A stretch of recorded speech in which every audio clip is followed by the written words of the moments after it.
Thanks very much for having me. While contemplating the topic of this gathering, it occurred to me that it boils down to a very simple question. How can we get every European, ideally every citizen on the planet, to ask themselves two questions? Why am I here? And what can I do? And then do it.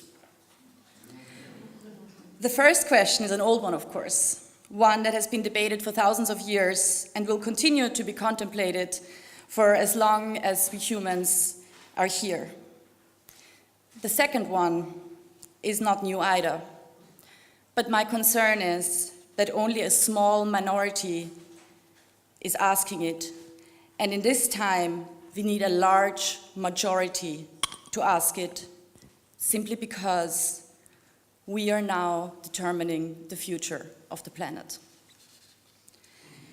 We find ourselves in the midst of a global transformation not witnessed since the Industrial Revolution, a world at crossroads.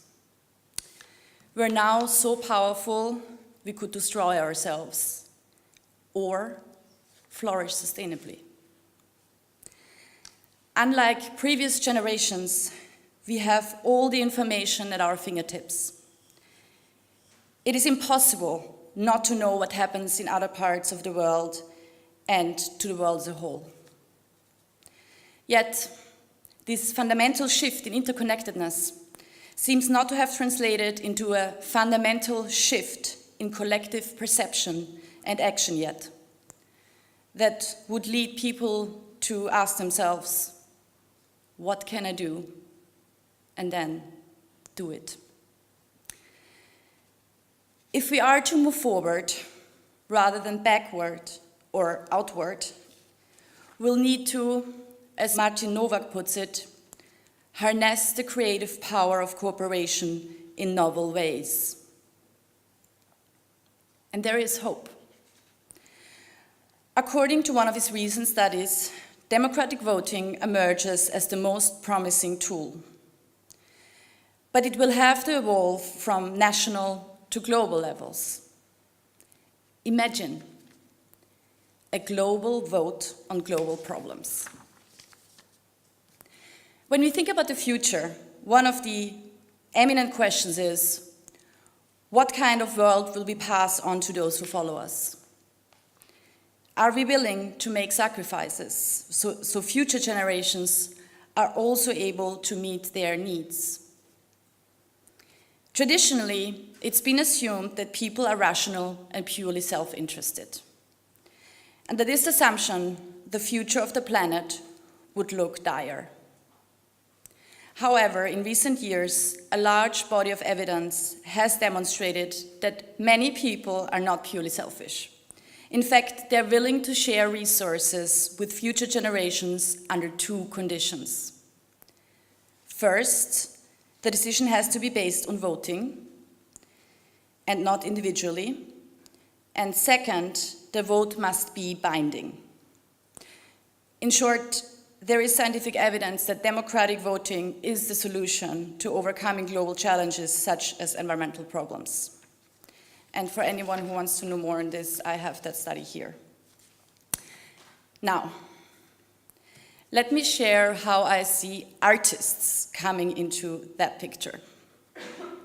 In other words, how can artists support this process of evolving democracy and participation, which is essential to the larger transformative process towards sustainability? I've been exploring this question with a number of other artists for years, and we have recently published our first report. So let me share what we have found. As most of you here certainly know, traditionally the art system has been divided into high arts and community arts.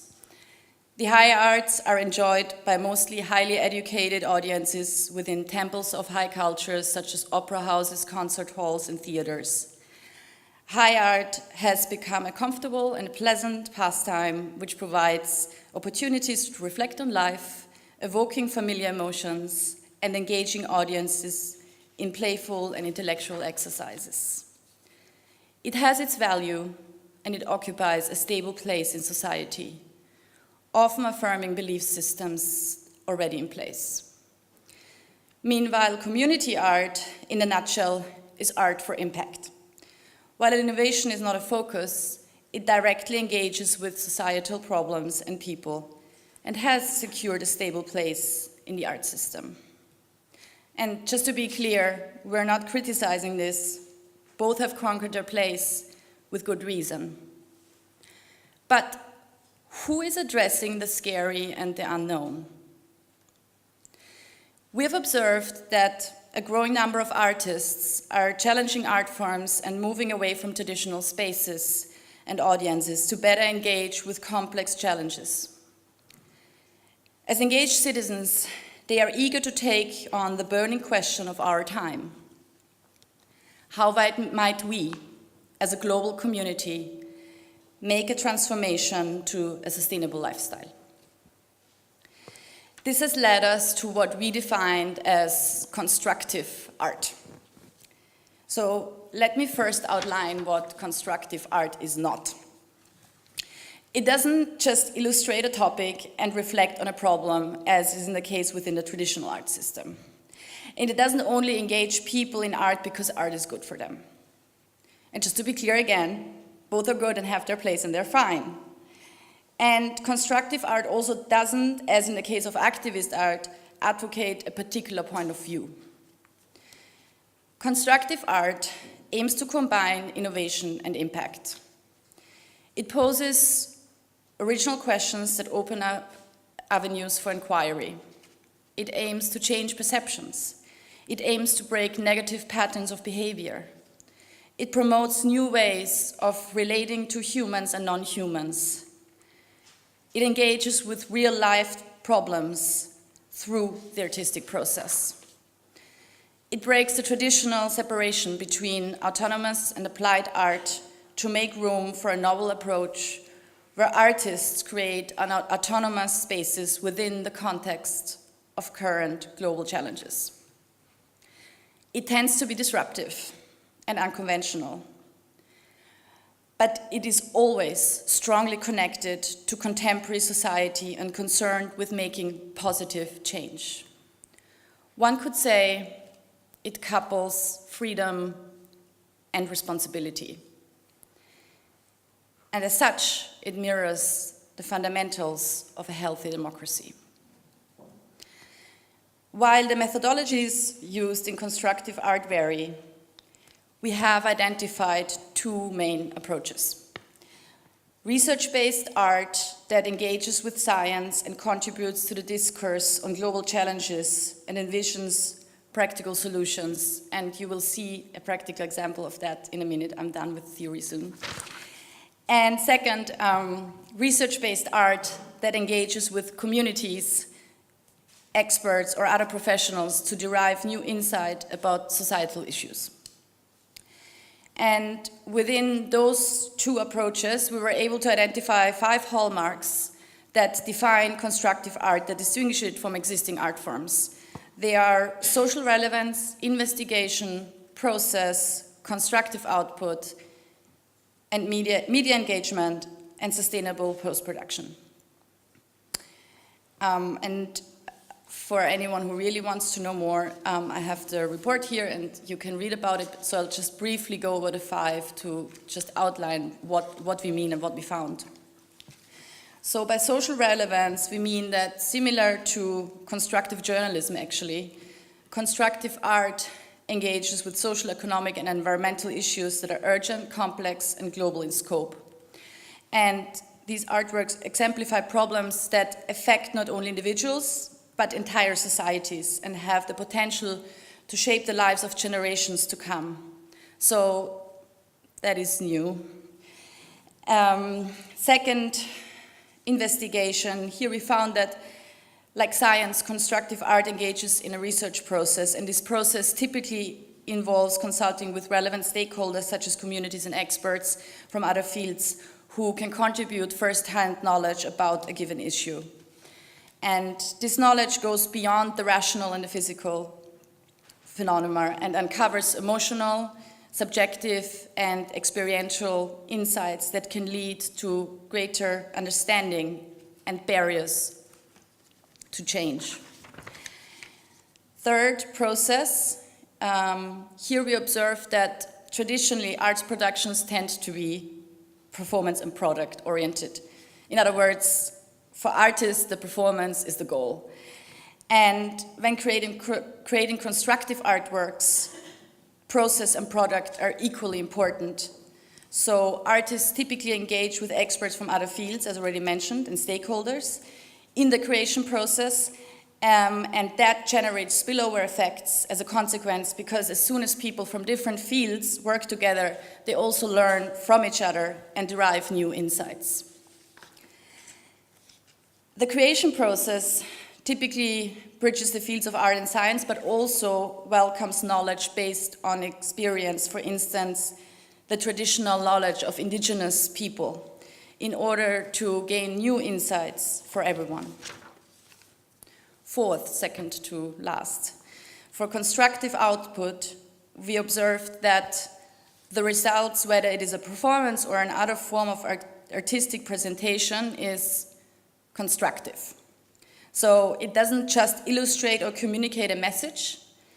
It opens up awareness of exploration to prepare the ground for constructive long-term solutions. And unlike activism, again, it does not propose immediate solutions. Finally, in terms of media engagement, traditionally media engagement is limited to press releases, performances, and at best interviews. But the nature of the constructive research process opens up new possibilities for journalists and stakeholders to engage with artists on a collaborative level. So artists and those involved in the process, for instance, share their the insights they gain with journalists on a more horizontal level.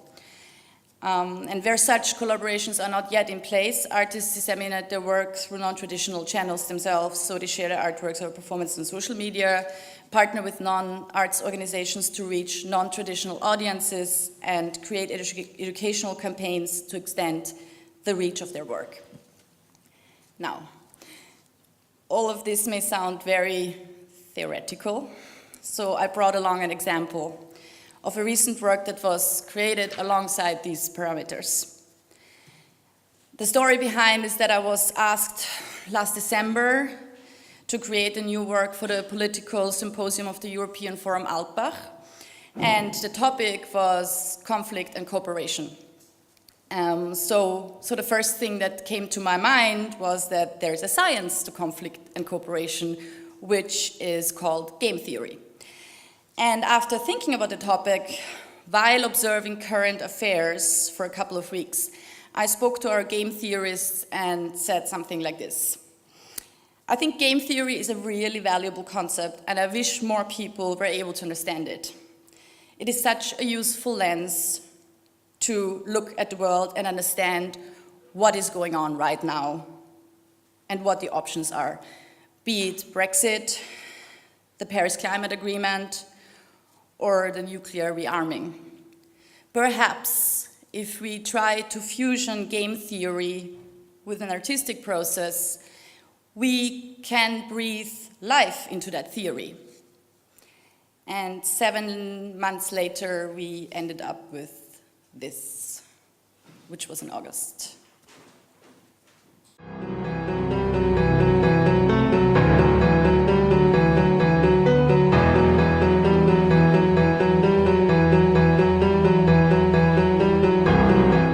In order to solve the global challenges we face, our species will have to evolve into super cooperators. Game theory provides insights into the dynamics of human behavior, and with this dance-science collaboration in Dilemma, we are exploring what kind of balance between conflict and cooperation may help us get there.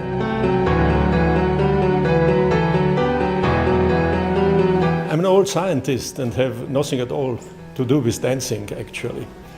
But when I got the opportunity of joining this project, I grabbed it because I thought that from time to time, everybody should make something crazy.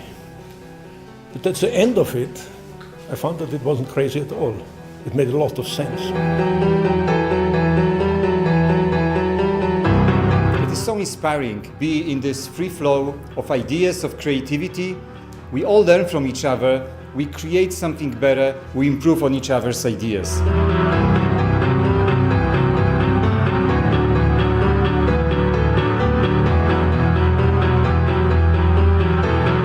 I feel thrilled to be part of this project and show the world the possibilities how dance can have a greater impact on society.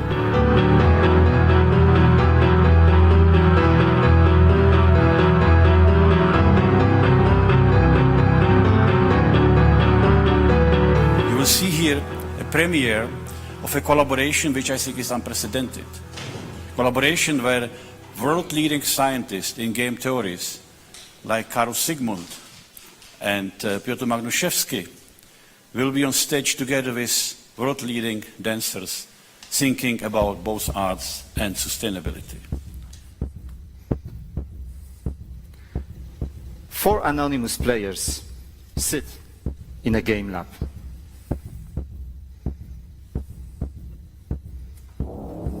In the nature of man, we find 3 principal causes of quarrel. First, competition. Second, diffidence. Third, glory. The first makes men invade for gain. The second, for safety. The third, for reputation. There is always war of everyone against everyone.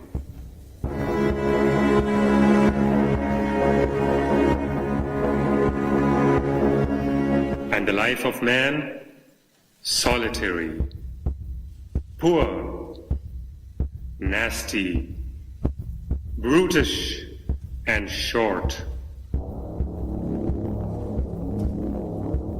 There is conflict whenever there is life. Conflict in every society, every family, every soul. If there were no conflicts of interest, we would need no morals. We could do without law. Without contracts and allies, all rules and regulations serve merely to tame conflicts of interest. Mathematicians were late in addressing this topic. They turned first to space and numbers, to symmetries and probabilities. But now we have mathematics of conflicts of interest. It is called game theory. Game theory, even though it deals with the most serious matters on earth. Just as probability theory grew from games of chance and is used today to describe the physical world, game theory took over terms from poker and chess. Terms such as strategy, player, move, and payoff to describe social interactions. Huge amounts of matter, energy, and information circulate around the globe in a fast-moving flow propelled by human interactions. These interactions are part of human behaviors, which are based on human preferences, which happen not to be aligned. Alas, or thank God. And that's what game theory is all about.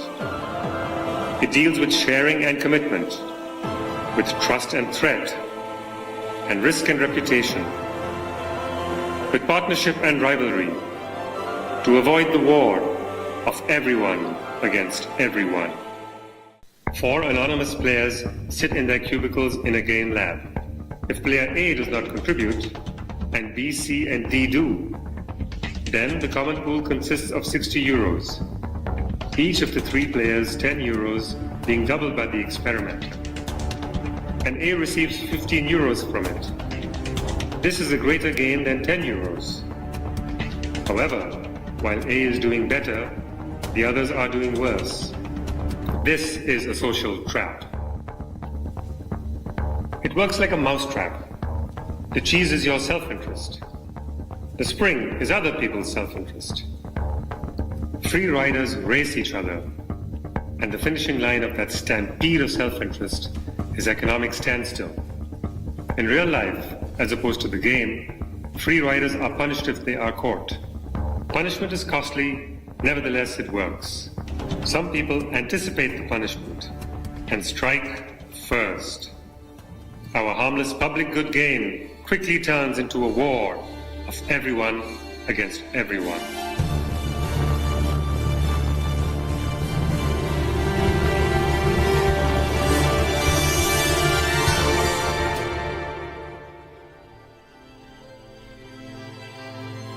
We need a social contract.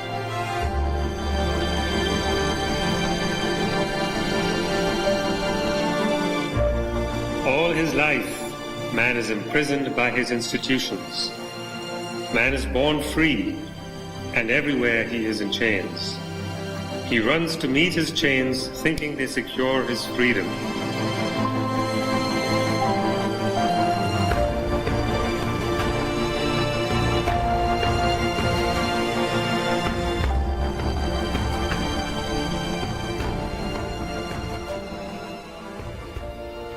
Ethics, our only hope to beat social dilemmas, tragedies of the commons, and the war of everyone against everyone.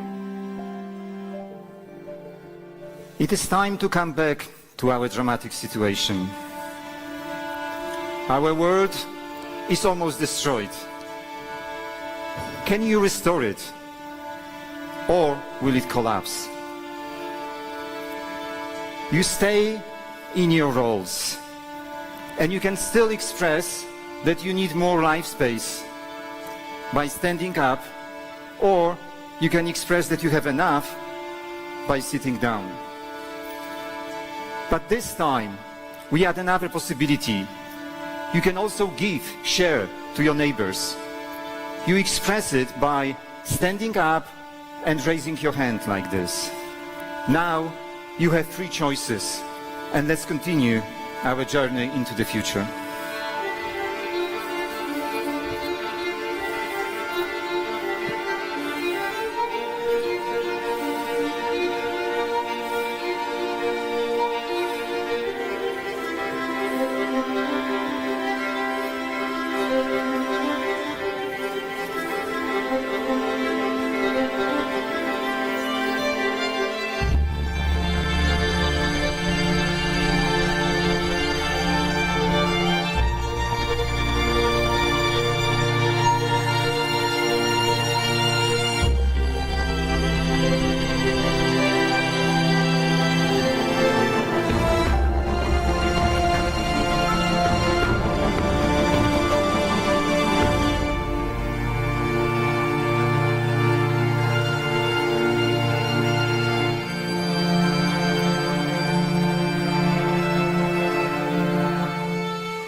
This was obviously a summary.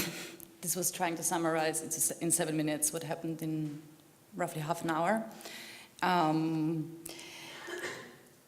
So the constructive art challenge there was innovation plus impact. And of course the innovative part there was to say that can I work with game theories, and can we breathe life into game theory, and can we give it a new form? And that was the safe part, because we knew we could put this on stage and it would be new, and would definitely have a form it never had before. But I then thought about it, and I feared that if people just gonna go and sit there and see this, and this was a political symposium, so already we had a non-arts audience there and a lot of decision makers, but still, people would sit there and say, oh, this is really interesting, and now I understand game theory, and then they walk home and nothing changes. So that's why I worked with another game, the one theorist who was actually on stage with us, who then developed this game that we would really push people to make those decisions and say, well, do you have enough? And we had these different groups. One was representing the poor people in poor countries, poor people in rich countries, innovators, like sort of the Silicon Valley type of people, and the super rich people. And they were all divided, and that was actually, it started with the game, and basically we set it up in a way that people would mess up the world first and destroy the environment. And then we showed the game theory, and then we asked them what you could see at the end, that they had a third option, and everyone was sharing in the end. So, yeah, that's a little bit more information on how we were there, also experimenting with participation and thinking about how can we actually get people to really walk away from this and feel like they are part of this. This wasn't just information. Yeah, so much about the piece. What I'd also like to share is that there are increasingly, as I mentioned before, artists who are trying to work along those parameters, but it's really hard. Because basically the moment that you're trying to bridge disciplines, you don't fit into a box anymore, and then where is the money coming from? That's always the big problem.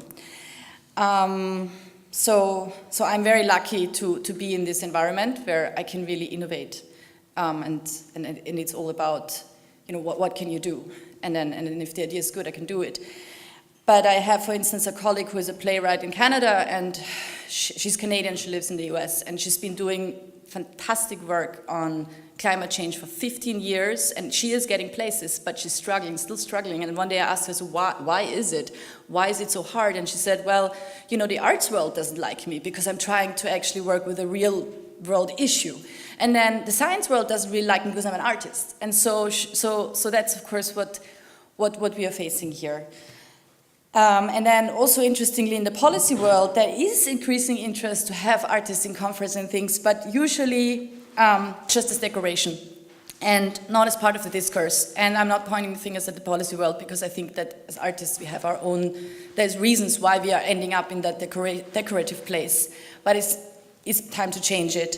And we are moving forward. So for instance, in this political symposium, we were part of the symposium. We were not the Rahmenprogramm, and we were listed as lecturers, even though we weren't actually speaking, but we spoke with our bodies.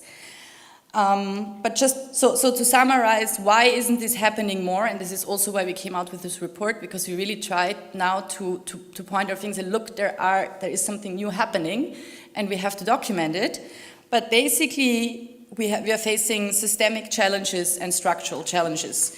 So the systemic challenges in a way is that, of course, the existing art system also wants to protect its territory, right? So why is all the money going to classical music and opera? And, the people who have the money there, they want to keep it. So they will not really welcome artists who want to do something new.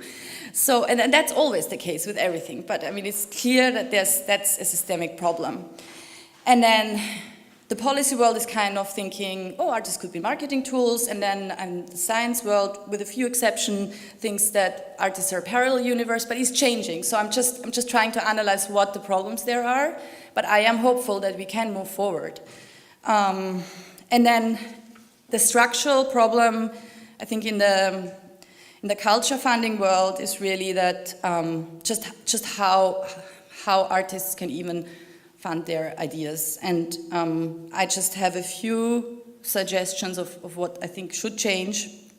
And that is first, when artists want to engage with current affairs, I mean, it's happening now, they want to respond immediately and work on it, or sometimes even anticipate something that is sort of starting to happen but will become an issue in a half year.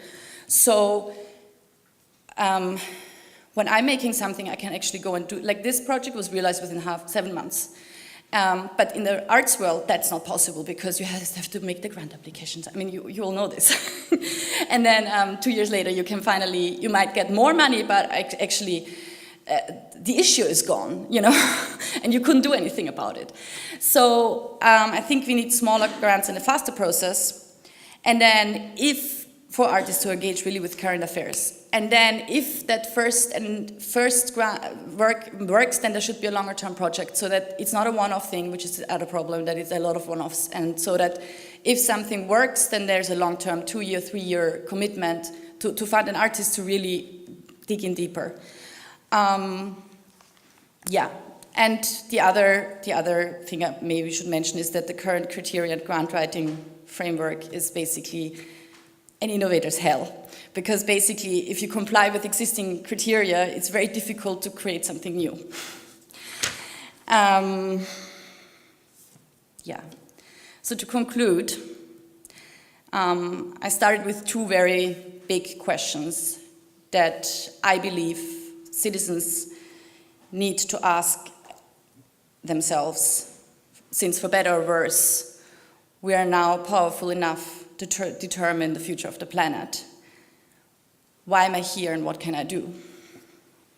And I shared what artists can do, what I think artists can do to strengthen this new sense of responsibility and global consciousness.